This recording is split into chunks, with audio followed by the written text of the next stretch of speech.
Welcome to my classroom চ্যানেলে তোমাদের সবাইকে স্বাগত। আজ আমরা পড়ব class 8 lesson 13 the man who planted trees by Jean Giono unit 3। Second ইউনিটে আমরা দেখেছি আমাদের লেখক জাঁ জিওনো, এই আলোচ্য ব্যক্তি, তার নাম আমরা দেখব এলজিয়ার বোফিয়ার। তার সাথে রাত কাটিয়েছেন, তার আতিথেয়তা এনজয় করেছেন। এলজিয়ার বোফিয়ার তিনি ওক গাছের ভালো ফলগুলি খারাপ ফলগুলো থেকে আলাদা করে রেখেছেন, সেগুলোকে পোতার উদ্দেশ্যে। পরের দিন কি হচ্ছে আমরা দেখে যাই। Let's continue. Before going out the next day, পরের দিন বেরোনোর আগে, he soaked in a bucket of water the acorns that he had so carefully chosen and counted. Soak ভিজিয়ে রাখা, সিক্ত করা। To put something in a liquid, specially in water, for a period of time. কিছু সময়ের জন্য জলে বা অন্য কোনো লিকুইডে ভিজিয়ে রাখা, তাকে বলা হয় soak.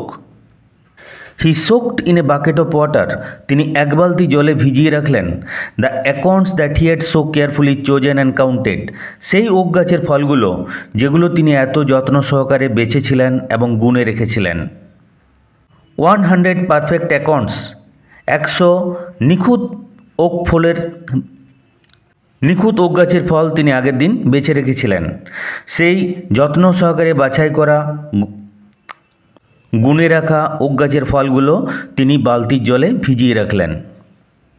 He had so carefully chosen, chosen, he had so carefully chosen, যেগুলো তিনি এত যত্ন সহকারে বেছেছিলেন। অ্যান্ড কাউন্টেড, গণনা করা, গুনে রেখেছিলেন। এরকম 100 ওক গাছের ফল তিনি জলে ভিজিয়ে রাখলেন। তার কারণ হচ্ছে, যদি জলে বীজ ভিজিয়ে রাখা হয় তাহলে অঙ্কুরোদ্গমে সুবিধা হয়। এই জন্য তোমরা দেখবে গম বা সর্ষে এগুলো ছড়ানোর আগে এক রাত্রি ভিজিয়ে রাখা হয়। He carried an iron rod too, তিনি তার সাথে একটা লোহার দণ্ড নিলেন। আয়রন রড, লোহার দণ্ড, ক্যারি থেকে আসছে ক্যারেড, এখানে সাথে নেওয়া এই অর্থে। ক্যারি কথাটার অর্থ বহন করা হয়, এখানে সাথে নেওয়া। He carried an iron rod too, তিনি তার সাথে একটা লোহার দণ্ডও নিলেন। এই যে ওয়াকিং স্টিক, এটা বেড়ানোর ছড়ি হিসেবে কাজ করবে। বেড়ানোর ছড়ি হিসেবে একটা আয়রন রড নিলেন। He invited me to come along with him, তিনি আমাকে তার সঙ্গে যাওয়ার জন্য আমন্ত্রণ জানালেন। ইনভাইট, আমন্ত্রণ জানানো। নাউন ফর্ম হয় ইনভিটেশন, আমন্ত্রণ, নিমন্ত্রণ। Having arrived at the place he had been heading for, he began to pound his iron rod into the ground. Having arrived at the place, having arrived, দেখো perfect participle. যখন কোনো কাজ হয়ে যায় সেটা বোঝাতে আমরা পারফেক্ট পার্টিসিপল ব্যবহার করি। Having arrived at the place, সেই জায়গায় এসে, সেই জায়গায় উপস্থিত হওয়ার পর। He had been heading for,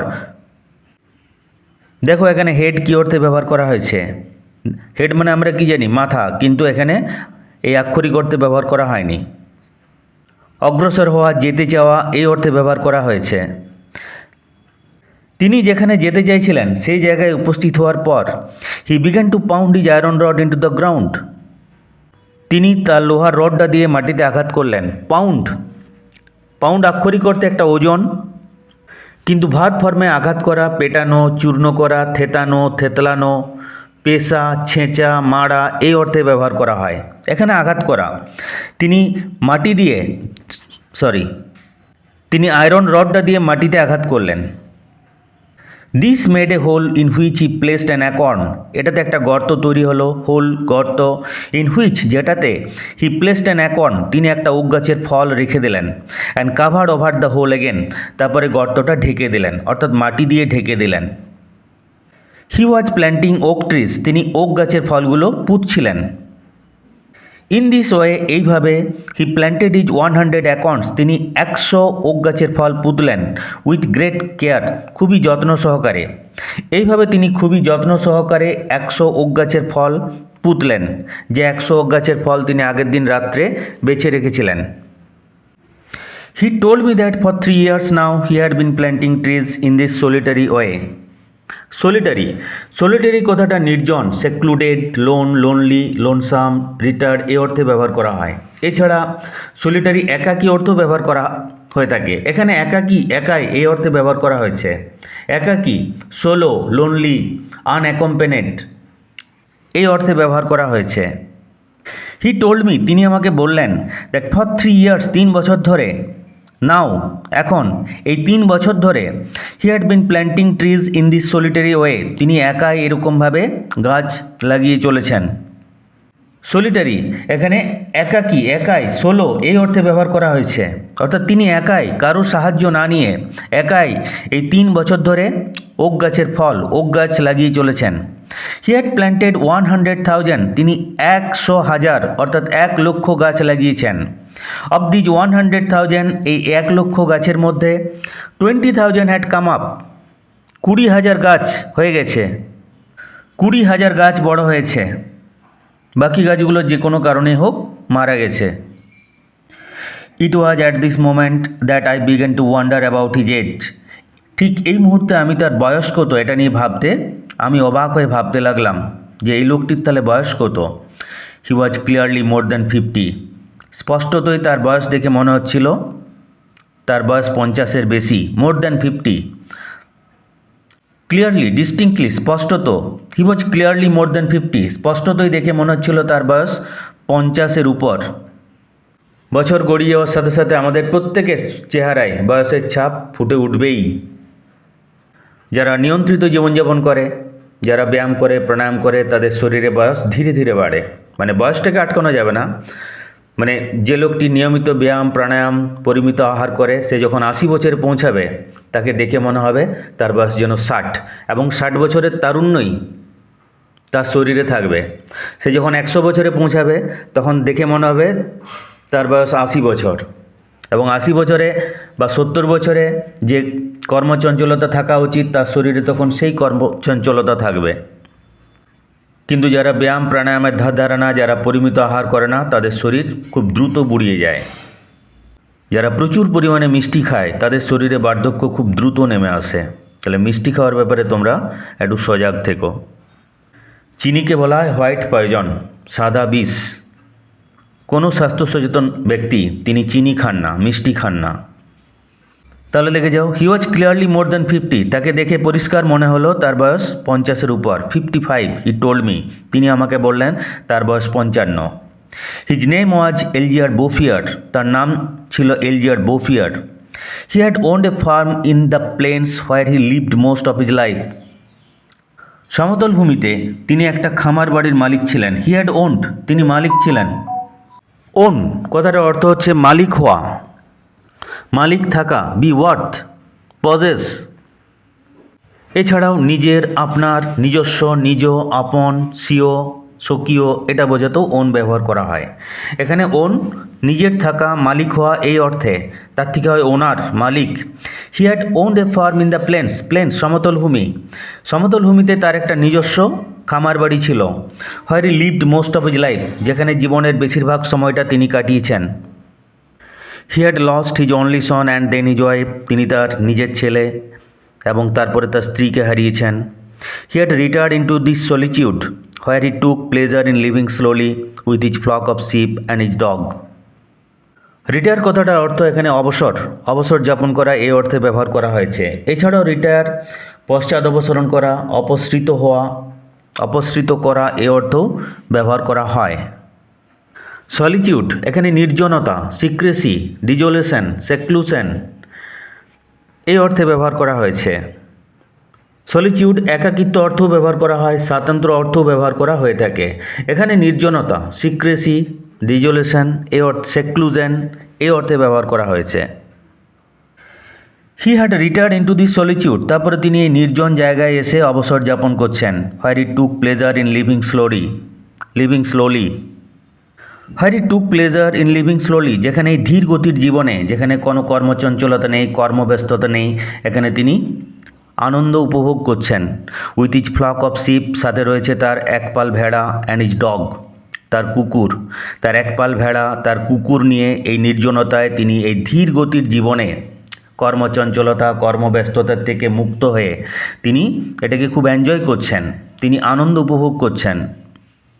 স্ত্রী পুত্রকে হারিয়ে তিনি এই নির্জনতায় চলে এসেছেন, আর তার ভেড়ার পাল কুকুর এগুলোকে নিয়ে এই নির্জনতায় ধীর গতির জীবনে তিনি আনন্দ উপভোগ করছেন। He had concluded that this country was dying for lack of trees.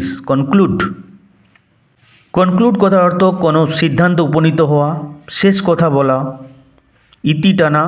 এখানে হি হ্যাড কনক্লুডেড, তিনি আরও বললেন that this country was dying for lack of trees, যে এই প্রদেশ গাছের অভাবে মরতে বসছিল, অর্থাৎ গাছের অভাবে মরুভূমি হতে বসছিল, এটা বোঝাতে চেয়েছেন। কনক্লুড শেষ করা, নিষ্পত্তি করা, উপসংহার করা, এই অর্থে ব্যবহার করা হয় নাউন ফর্ম হয় conclusion. He had concluded that this country was dying for lack of trees, তিনি এই বলে শেষ টানলেন, ইতি টানলেন যে এই প্রদেশ গাছের অভাবে মরতে বসছিল। হি অ্যাডেড দ্যাট, তিনি আরও বললেন, having nothing more important to do, উল্লেখযোগ্য কাজ হাতে না থাকায় he had resolve to remedy this situation, তিনি এই অবস্থার প্রতিকার করার সিদ্ধান্ত নিলেন। রিজলভ সিদ্ধান্ত নেওয়া, কোনো কিছুর ব্যাপারে সিদ্ধান্ত নেওয়া, নাউন ফর্ম হয় রেজলিউশন, সিদ্ধান্ত। He had resolve to remedy this situation, remedy প্রতিকার করা, সিচুয়েশন পরিস্থিতি, তিনি সিদ্ধান্ত নিলেন যে তিনি এই পরিস্থিতির প্রতিকার করবেন, অর্থাৎ প্রতিকার একটাই, প্রচুর পরিমাণে গাছ লাগাবেন একাই। We parted the next day, পরের দিন আমরা বিদায় নিলাম। পাঠ কথাটার আক্ষরিক অর্থ অংশ, অঙ্গ, পর্ব, পোর্শন, পিস এই অর্থে ব্যবহার করা হয়। এখানে পরস্পরের সঙ্গ ছাড়লাম অর্থাৎ বিদায় নিলাম এই অর্থে। The next year the war came, পরের বছর যুদ্ধ চলে এলো। In which I was engaged for 5 years, যে যুদ্ধে আমি 5 বছরের জন্য জড়িয়ে পড়লাম। আই ওয়াজ এনগেজড অর্থাৎ 5 বছর ধরে আমি যুদ্ধে অংশ নিয়েছিলাম। এনগেজ রত থাকা, নিযুক্ত থাকা, নিযুক্ত করা, চুক্তিবদ্ধ করানো, বিজড়িত করা, জড়িয়ে থাকা এই অর্থে ব্যবহার করা হয়। এখানে জড়িয়েছিলাম, নিযুক্ত ছিলাম, অংশগ্রহণ করেছিলাম এই অর্থে। যে যুদ্ধে আমি 5 বছর জড়িয়েছিলাম, 5 বছর ধরে আমিও যুদ্ধে রত ছিলাম। With the war behind me, যখন যুদ্ধ চলে গেল, অর্থাৎ when the war came to an end, যখন যুদ্ধ শেষ হয়ে গেল। I had a great desire to breathe a little pure air. I had a great desire, আমার ভীষণ ইচ্ছা হলো, to breathe a little pure air, breathe শ্বাস নেওয়া, যে আমি একটু বিশুদ্ধ বাতাসে শ্বাস নিই। আমার ভীষণ ইচ্ছা হলো যে বিশুদ্ধ বাতাস আমি শ্বাস ভরে টেনে নিই। And I set out again, set out বেরিয়ে পড়া, আমি আবার বেরিয়ে পড়লাম। ট্রেল কথাটার অর্থ হচ্ছে, লাইনটা পড়ে নিই। Along the trail through that deserted country, trail কথাটার অর্থ হচ্ছে একটি পাকা গলি বা ছোট পাকা রাস্তা, যদিও এটা নৌযান চলাচলযোগ্য জলপথ বরাবর একটি রুটও হতে পারে। তো সাধারণত মোটর চালিত যানবাহনের দ্বারা ব্যবহারের উদ্দেশ্যে নয়, সাধারণত কোনো প্রাকৃতিক এলাকায়, কোনো পল্লীগ্রামে এলাকার মধ্য দিয়ে যে রাস্তাগুলো যায় সেটা ছোট্ট পাকা গলি বা পাকা রাস্তা এই অর্থে ব্যবহার করা হয়। Along the trail through that deserted country, deserted country সেই পরিত্যক্ত দেশ, সেই পরিত্যক্ত প্রদেশ, সেই পরিত্যক্ত প্রদেশের বিস্তৃত রাস্তা দিয়ে আমি বেরিয়ে পড়লাম। The land had not change, সেই জায়গাটা তখনও বদলায়নি, অর্থাৎ জায়গাটা বদলায়নি, যেমন লেখক দেখেছিলেন ঠিক সেরকমই ছিল। এবার সিন্স দ্য ডে বিফোর, আগের দিন থেকে। আই হ্যাড বিন থিঙ্কিং, আমি ভাবছিলাম। I had been thinking about the shepherd, সেই মেষপালক নিয়ে আমি ভাবছিলাম। হু প্ল্যান্টেড ট্রিজ, যিনি গাছ লাগিয়েছিলেন। আগের দিন থেকে সেই মেষপালক নিয়ে আমি ভাবছিলাম যিনি গাছ লাগিয়েছিলেন। 10,000 ওকস, 10,000 ওক গাছ। I had said to myself, আমি মনে মনে বললাম, must really take up a lot of space, নিশ্চয় অনেকটা জায়গা জুড়ে বড় হয়েছে, নিশ্চয়ই অনেকটা জায়গা নিয়েছে, অনেকটা জায়গা জুড়ে সেই ওক গাছগুলো বড় হয়েছে। হয় না মেট এলিজার বোফিয়ার দিস টাইম, যখন এইবার আমি এলিজার বোফিয়ারের সাথে দেখা করলাম। মিট থেকে আসছে met. I found that the war had not disturbed him at all, আমি লক্ষ্য করলাম যে যুদ্ধ তাকে আদৌ বিচলিত করেনি। ডিস্টার্ব বিরক্ত করা এই অর্থে ব্যবহার করা হয়, কিন্তু এখানে বিরক্ত করা অর্থে ব্যবহার করা হয়নি, বিচলিত করা এই অর্থে ব্যবহার করা হয়েছে। Disturbed, irritate, cause to stir, vex, annoy, agitate, sorry AGITAT উচ্চারণ হয় এজিটেট, নট এগিটেট। ডিস্টার্ব তার নাউন ফর্ম হয় ডিস্টারবেন্স। ফাইন্ড থেকে আসছে found, I found that the war had not disturbed him at all. আমি দেখলাম যে যুদ্ধ তাকে আদৌ ঘাটায়নি, যুদ্ধ তাকে আদৌ বিচলিত করেনি। অর্থাৎ তিনি যেরকম জীবনযাপনে অভ্যস্ত, সেই ঢিমের তেতালা, সেই ধীর গতির জীবনযাপনে কর্মচঞ্চলা থেকে মুক্ত হয়ে, কর্মব্যস্ততা থেকে মুক্ত হয়ে, জীবনের ইঁদুর দৌড় থেকে প্রকৃতির মাঝখানে প্রকৃতিকে এনজয় করতে করতে তার সেই জীবনযাপনে তিনি অভ্যস্ত। সেই জীবনযাপন থেকে তিনি আনন্দ আহরণ করে গেছেন। যুদ্ধর ফলে তিনি এতটুকু বিচলিত হননি। He had continued with his planting. তিনি তার গাছ লাগানোর কাজ চালিয়ে গিয়েছিলেন। The oaks of 1910 were now 10 years old। 1910 সালে লাগানো ওক গাছগুলোর বয়স এখন 10 বছর। And were taller than me. আমার থেকেও লম্বা। অ্যান্ড দেন হিম। ওর থেকেও লম্বা। 1910 সালের ওক গাছগুলোর বয়স এখন 10 বছর, আর আমার আর ওর থেকে বেশি লম্বা। The scene was impressive. দৃশ্যটা ছিল বেশ চিত্তাকর্ষক। ইমপ্রেসিভ হৃদয়গ্রাহী, চিত্তাকর্ষক, ইন্টারেস্টিং, ডিজার্ভিং অ্যাটেনশন, মানে যে দৃশ্যটা দেখলে দেখতে ইচ্ছা করে সেটা বোঝাতে ইমপ্রেসিভ কথাটা ব্যবহার করা হয়। The scene was impressive. দৃশ্যটা ছিল বেশ চিত্তাকর্ষক, হৃদয়গ্রাহী, নয়নাভিরাম। নিজের লাগানো গাছ যদি তুমি বহুদিন পর দেখো তাহলে তোমার সেখানে দাঁড়িয়ে গাছটাকে দেখতে ইচ্ছে করবে। তুমি বেশ খানিকক্ষণ দাঁড়িয়ে দাঁড়িয়ে সেখানে গাছটা দেখবে। এটা হৃদয়ে একটা আলাদা প্রশান্তি এনে দেয়। I was actually speechless. Actually সত্যি কথা বলতে কি আমি নির্বাক হয়ে গেলাম। And we passed the whole day in silence walking through the forest. আমরা সারাদিনটা জঙ্গলের মধ্যে হাঁটতে হাঁটতে নিঃশব্দে পার করে দিলাম। We passed the whole day in silence. আমরা পুরো দিনটা নিঃশব্দে পার করে দিলাম। Walking through his forest. তার বনভূমির মধ্য দিয়ে, তার লাগানো, তার তৈরি করা জঙ্গলের মধ্য দিয়ে হাঁটতে হাঁটতে। ইট ওয়াজ ইন 3 সেকশনস। এত বড় জঙ্গল 3টি ভাগে বিভক্ত ছিল। 11 কিলোমিটার্স লং ওভারঅল। মোটের উপর 11 কিলোমিটার লম্বা। বুঝতে পারছো, 11 কিলোমিটার ধরে জুড়ে এলজিআর বোফিয়ার ওক গাছ লাগিয়ে গেছেন। And at its widest point 3 kilometres wide. আর সব থেকে চওড়া জায়গাটা 3 কিলোমিটার দৈর্ঘ্য। সব থেকে চওড়া অংশটা 3 কিলোমিটার চওড়া। 3 কিলোমিটার চওড়া 11 কিলোমিটার জুড়ে এলজিআর বোফিয়ার গাছ লাগিয়েছেন। When I considered that these had all sprung from the hands and from the soul of this one man without technical aids, it struck me that men could be as effective as God in domains other than destruction.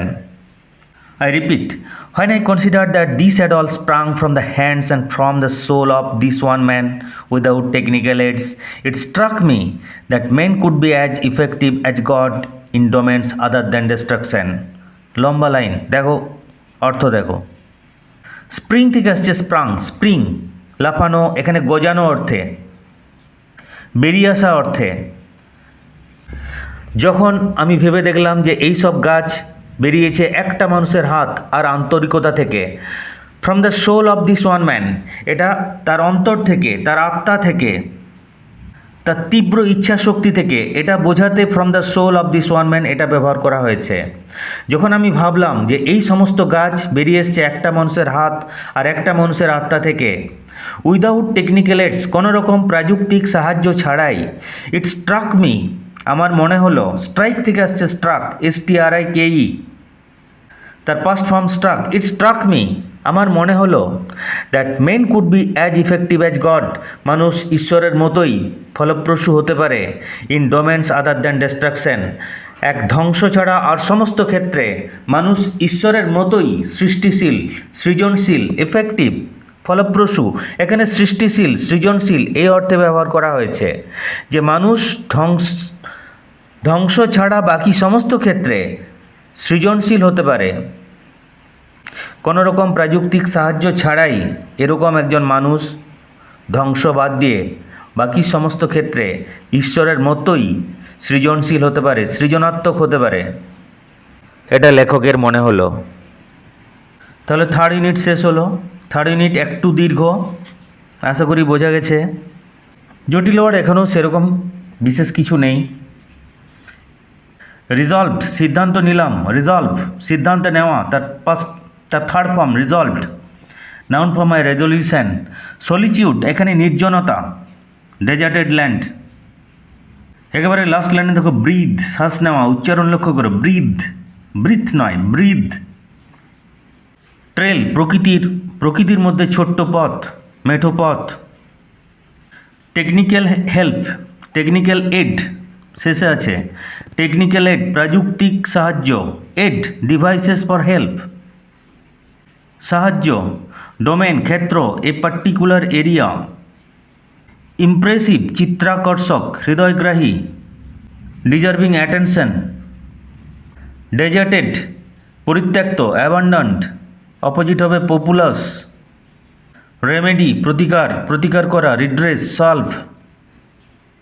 Okay, that's all for today. Thank you all.